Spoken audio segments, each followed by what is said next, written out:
नमो नमः मित्रों, प्लीज संस्कृत से चैनल में आप सभी का स्वागत एवं अभिनंदन करती हूँ। आशा करती हूँ कि आप सभी स्वस्थ होंगे, मस्त होंगे और अपने आगे की लक्ष्य की ओर उन्मुख होते हुए आगे की तैयारी में लग गए होंगे।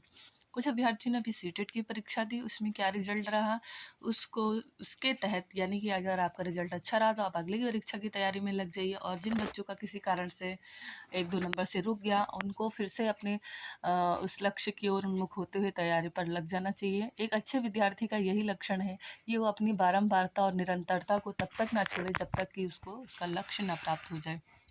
ईश्वर से कामना करती हूँ कि ईश्वर 2024 में आप सभी को आपके लक्ष्य तक पहुँचाए। इसी शुभकामना के साथ आज के प्रैक्टिस सेट की शुरुआत करते हैं। प्रश्न संख्या 1 पर आते हैं। प्रश्न संख्या 1 कह रहा है, रामः चित्रम ... वाक्य पूरा कीजिए। तो आप एक बात नोट कर लीजिए कि मैं उत्तम यानी मुझसे संबंधित कोई चीज़ होगा तो वो उत्तम पुरुष में होगा, और तुम मध्यम, तुमसे संबंधित, तुम खा रहे हो, तुम जा रहे हो, इस तुमसे संबंधित होगा तो वो मध्यम पुरुष में होगा। ठीक है, और अगर उसके अलावा कुछ भी है तो वो सब प्रथम में होंगे। अब राम प्रतिपादिक है इसलिए राम प्रथम में है। राम प्रथमा विभक्ति का एक वचन है, तो प्रथमा का एक वचन आपका जो है वो क्रिया भी लगेगी कर्ता के हिसाब से। तो रामः चित्रम तो आपका क्या हो जाएगा, पश्यति होगा, पश्य होगा, पश्यामि होगा, अच्छा पश्य होगा। तो रामः चित्रम क्या होगा, पश्यति। राम चित्र को देख रहा, प्रथमा का एक वचन यही है ना, तो आपका ऑप्शन नंबर ए सही हो जाएगा। चलिए अगले प्रश्न पर आते हैं। प्रश्न संख्या 2।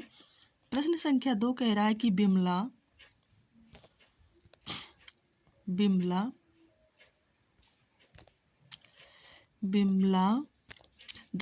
गृहम आगतवती।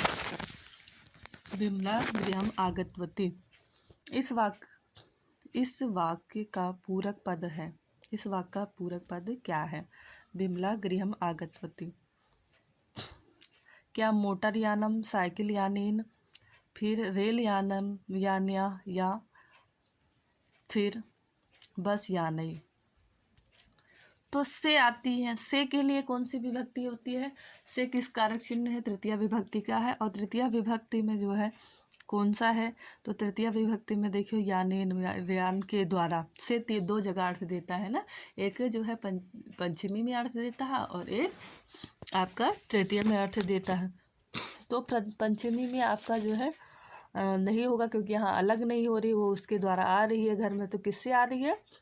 आपका जो ऑप्शन सही होगा वो ऑप्शन नंबर बी सही होगा। मोटर यानेन यानी मोटर यान के द्वारा कहाँ आ रही है? वो गृहम आ रही है। तो ऑप्शन नंबर बी आपका सही हो जाएगा। आज का जो प्रश्न है वो प्रश्न सभी वाक्य से संबंधित है। तो संस्कृत में जो शुद्ध वाक्यों से प्रश्न बनते हैं ऐसे प्रश्न रखे गए हैं। चलिए अगले प्रश्न पर आते हैं। प्रश्न संख्या 3 कह रहा है कि सिंहासनम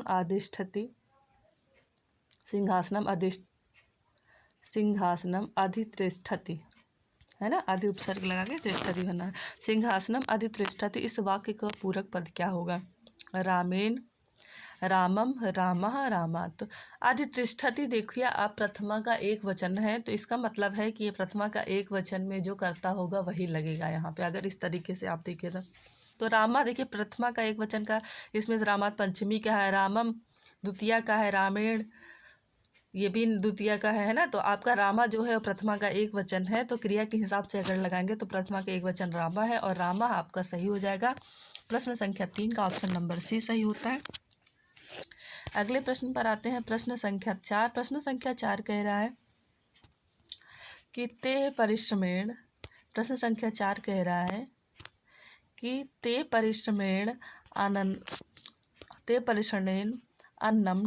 इस वाक्य को पूरक है। तो ते परिश्रमेण, तो साह तौ ते यानी प्रथमा विभक्ति का है, तो यहाँ पे जो आपका क्रिया लगेगी वो भी प्रथमा विभक्ति का बहुवचन लगेगा। ये ते जो है प्रथमा विभक्ति के बहुवचन में है, तो साह तौ ते। तो प्रथमा का बहुवचन कहाँ है? देखिए उदयति प्रथमा का नहीं, उद्यामी ये भी नहीं है, उदयता नहीं है, उदयंती प्रथमा का बहुवचन है ना। तो प्रथमा का बहुवचन यहाँ अगर क्रिया के हिसाब से देखें तो उदयंती में लगा हुआ है, इसलिए ऑप्शन नंबर डी आपका सही होगा। ते परिश्रमेण अन्नम उदयंती, यानी वो परिश्रम के द्वारा अन्नों को उगाते हैं बहुत सारे, है ना, कौन? किसान लोग। चलिए अगले प्रश्न पर आते हैं। प्रश्न संख्या 5। प्रश्न संख्या 5 कह रहा है, प्रश्न संख्या 5 कह रहा है,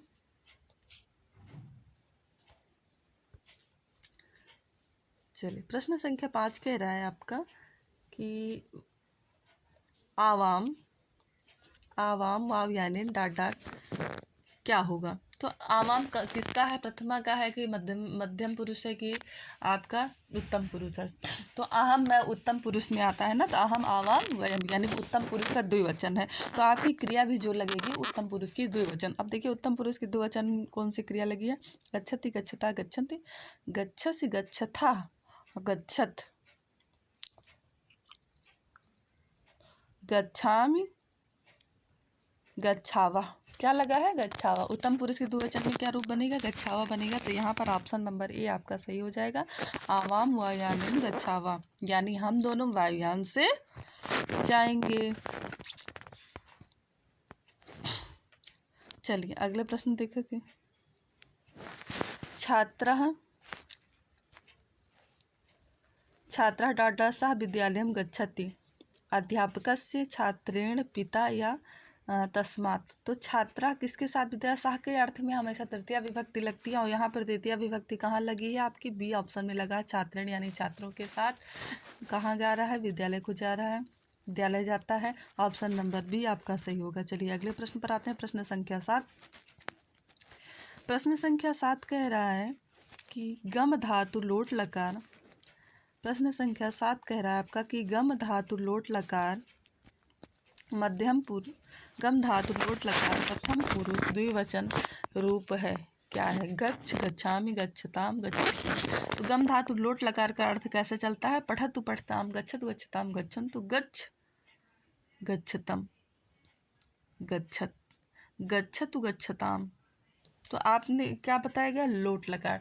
लोट लकार में पूछा गया है कि प्रथम का द्विवचन, प्रथम पुरुष का द्विवचन, तो गच्छताम होगा ना, ऑप्शन नंबर सी आपका सही हो जाएगा। चलिए अगले प्रश्न पर आते हैं।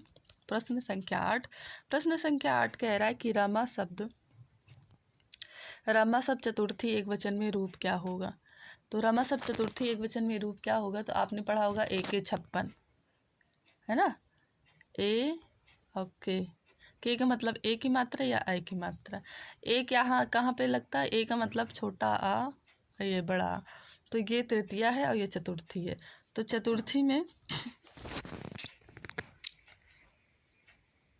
ये आई की मात्रा होगी, 2 डबल चोटी होगी। तो आपको देखिए डबल चोटी वाला कहाँ दिख रहा है इसमें, यहाँ से अगर आप मतलब क्लू के माध्यम से आपको नहीं आता है, मान लीजिए रमा करो, तो एक क्लू है जिसमें है AK 56, यानी कि बड़ा आ होगा तो तृतीय विभक्ति का एक वचन, कोई हलन विसर्ग नहीं होगा, और ए की मात्रा होगी या आई की मात्रा होगी, हलन विसर्ग नहीं होगा, तो चतुर्थी का एक वचन होगा। तो यहाँ पे चतुर्थी का एक वचन पूछा गया है, तो देखिए डबल चोटी जो है रमाई में है, तो रमाई में जो है आपका चतुर्थी विभक्ति एक वचन रूप लगा हुआ है। चलिए अगले प्रश्न पर आते हैं।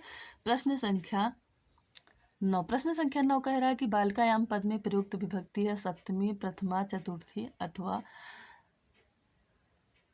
द्वितीय विभक्ति।